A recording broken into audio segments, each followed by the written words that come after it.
अभी राहुल गांधी का बयान आया कि आटा जो है पहले 22 रुपया लीटर था, अब 40 रुपया लीटर हो गया है।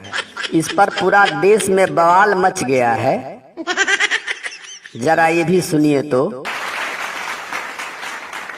अभी आटा को बोला है लीटर में, खराबी है इसके मॉनिटर में।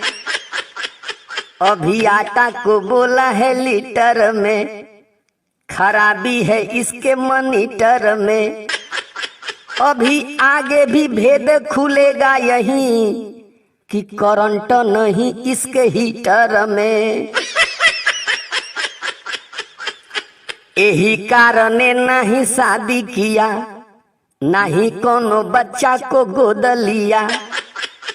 यही कारण नहीं शादी किया, नहीं कोनो बच्चा को गोद लिया।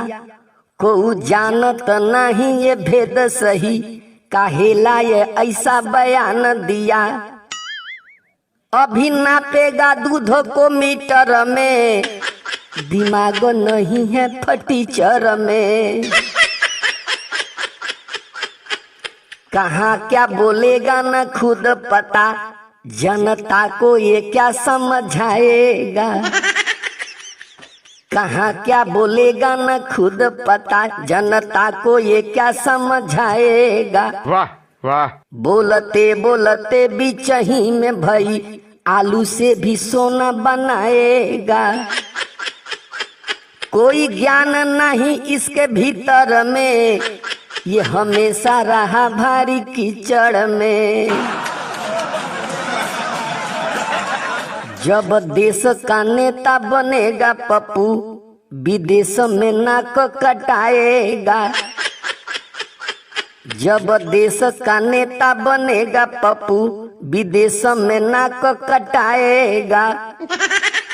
आकाश में देश खिलाया मोदी, पाताल में ये तो धसाएगा। सदा उल्टा बोले उत्तर में, कोई गुण नहीं यही पुत्र में। कई दशकों तक राज किया इसके अपने रिश्तेदारों ने। कई दशकों तक राज किया इसके अपने रिश्तेदारों ने। दादा दादी बाप सभी ने लूटा, लूटे कांग्रेसी हजारों ने।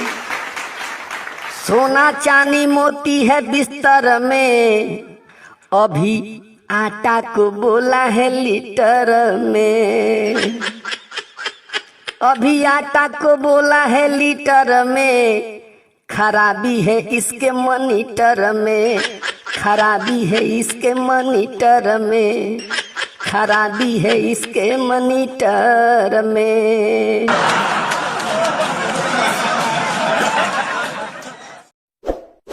इस वीडियो को लाइक करें, हमारे चैनल को सब्सक्राइब कर बेल आइकन जरूर प्रेस करें हमारी न्यू वीडियोस